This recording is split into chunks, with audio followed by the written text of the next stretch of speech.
Hello everyone, Trophy Wine Hunter. Welcome back to my YouTube channel. Today I'm doing a review of the 1983 Chateau Mouton Rothschild. So I have done previous reviews, which I'll put at the end of this channel. I did the 2004 Mouton Rothschild, and I think you should see that for all the history. I also reviewed the 2005 Mouton Rothschild, also the 1995 Mouton Rothschild, and then a kind of a small rotor review of the 1976 Mouton Rothschild, but that was not as good a bottle. So this is my fifth bottle that I have reviewed on this channel. And I think we can kind of have some characteristics of Mouton through those reviews. In general, you find that Mouton is going to be have an oaky, woody, sandalwood type smell to it. It does have fruit on the core. It's always very smooth. Sometimes it'll have some spice and some graphite. But generally speaking, it's been very high quality. Of all the bottles I've reviewed, I think other than the 76, which was kind of an off vintage and kind of a bottle that was not as good in terms of the storage and provenance, every other bottle has been between, I think, 94 points and 97 points. But very high quality wine. For the story of Mouton, I'll refer you back to my 2004 Mouton video, and then I also kind of expanded on that in my 1995 Mouton video. I'm just going to go through it very quickly, the Coles Notes version of their history. Again, go back to those videos if you want to get the full picture. Essentially, it was started by Amschel Meyer in the late 1700s. He actually worked for a merchant called Zum Rothschild, and that's where they kind of changed the family name to Rothschild. He wanted all his sons to be successful. One of his sons was Nathaniel Rothschild. He purchased Brane Mouton in 1853, which is a couple of years before the 1855 classification happened. And so this is my speculation that one of the reasons they were not given the first growth status, even though if you look at the historical records, their price per bottle, which is what the growth system is about, they were at the same level as the other first growth, is that Nathaniel was the British part of the family, and perhaps that had some bearing in why they were rated a second growth. So and that's why the Mouton family was always so upset about this, because if you look at the empirical evidence, they probably should have been a first growth. And no one actually knows why, or in those days, what happened. Mouton comes from the mound where the winery is located, and it was historically always you put your name, so that's why it became Mouton Rothschild. Chateau Mouton Rothschild became a first growth in 1973. It's about 83 hectares of vineyard, mostly now 81% Cabernet Sauvignon, 15% Merlot, 3% Cabernet Franc, and 1% Petit Verdot. 1983 is a bit of a walk around down memory lane, and you have to understand that the wine we're tasting in this bottle is not the wine of Mouton today. Many things have changed. One of the things is that this blend was 75% Cabernet Sauvignon, 15% Merlot, 8% Cabernet Franc, and 2% Petit Verdot. Modern Mouton has a lot more Cabernet Sauvignon, and I don't think has some vintages that I think they try to weed out the Cabernet Franc and the Petit Verdot entirely. Secondly, the winemaker has gone through changes. So the winemaker for this wine was Patrick Léon. Since then, there has been two subsequent winemakers. One of them was Patrick Delon, who was the winemaker from 2003 to 2020. And then I think the new winemaker is now Jean-Emmanuel Delgeau. So stylistically, it's also changed. They've also gone through many differences in terms of the innovations in their winery. One of the big ones is that they've actually decreased the amount of their percentage of grapes that they actually put in the Grand Vin. I think they put much less nowadays, and they make less of the Grand Vin than they did when this bottle came out. So for example, this one there was almost 268,000 bottles, and I think if you look at the newer vintages of Mouton, it'll be much less than that. which means that they'd be more selective and more of the grapes are now going into their second wine, the Petit Mouton, which is still a stellar wine.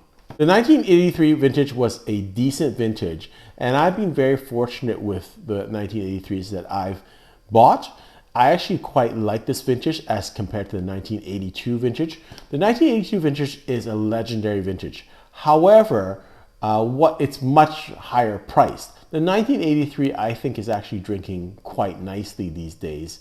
Of course, it's not as good a vintage, but the price per bottle is not as much either. And it's not as celebrated, so the bottles that you get the chances of it being fake are much less. Having said that, I've had very good experiences with the 1983 vintage so far. Of course, I'm sticking to really high-end first growth, essentially, wines for the 1983 vintage. I also had the Le Mission Opulent, which I reviewed on this channel, the 1983, which was stunning also. So I've been very fortunate with the 83 vintage. The vintage had some rain in the middle in the April and May months of the year, but then did have a hot season at the end and seemed to save the vintage. And generally speaking, the wines I think have survived very well. And in fact, I think arguably at this stage, they're just as good, if not better, than the 82 vintage. Now, of course, if you're going back 10 or 20 years, I think the 1982 vintage was stunning. But I think now that both of them are generally on the decline or at the last part of the plateau, that they're quite equal in terms of the quality, in my opinion, and you get a huge reduction in price because everyone thinks the 1982 is a much better vintage. Let's talk also a little bit about the label. So the label is done by Saul Steinberg. I'll try and close up on the label. If you see, there's a little man there. So he actually was a cartoonist who wrote for the New Yorker magazine. And he had this theme about human solitude. So if you see, it's kind of this is very characteristic of him. I'll try and close up on the bottle, but essentially you have one little gentleman on a beach that's kind of very lonely, and then you have these labels at the top which represent the sun, like kind of play on that. But that's what he's known for, this type of solitude type label. Look at the cork and the label. So this is the cork. So it's well used for a 1983. This is what you expected. So if you feel it, it's got no bounce in it anymore, but it seemed to hold in the wine fairly decently. But I would say it's average plus. It's not the best cork I've seen. It's not the worst. It's okay. This is the bottle. If you see, notice I guess the person who bought this paid, I think, $65, sorry. And that's the label. So this is Saul, and he's known for these human solitude type things. So you got this very small figure on this huge beach, and then these kind of represent the sun, I guess. So that's the label here, Chateau Mouton Rothschild. And let's just go to the wine itself. If you look at the color, there is some browning on it, so it's kind of brick red, but not too bad for a 1983. If you look at the color, that's quite acceptable. There is some oxidation, of course, but I would say that would be normal for this age of wine. This wine, we've had it open for overnight. So I did have it last night with friends with ribeye steaks. And out of the bottle, it was very oaky. It had a lot of plum and dark currant elements.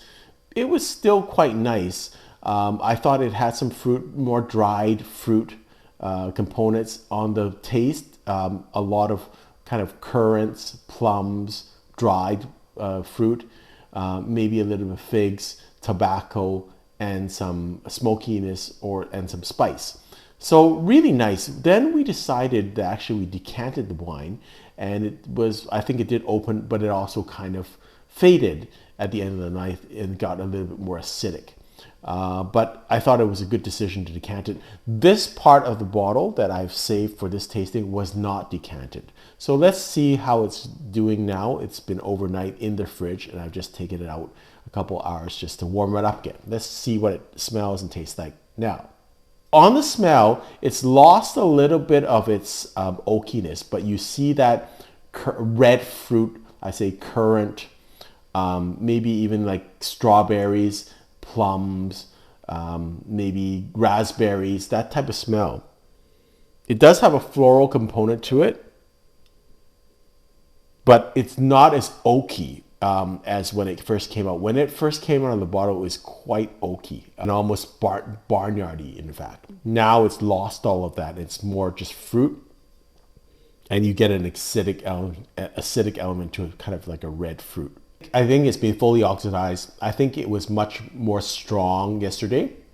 It is now a little bit more acidic on the side, but what it hasn't lost from last night is that smooth texture. On the taste of this wine, so I think last night there was a lot more dried fruit. Now there is a lot of more acidic elements to it, but the texture is very chocolatey, leathery, tobacco-y on the aftertaste, very smooth. And that's kind of characteristic among all the bottles that I've reviewed on this channel.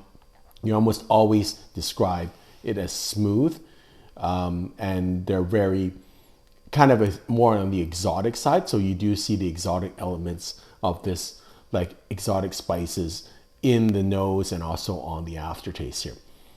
Still a really nice wine. So I would say right now it's kind of more oxidized because it has been overnight. It was quite a nice bottle last night.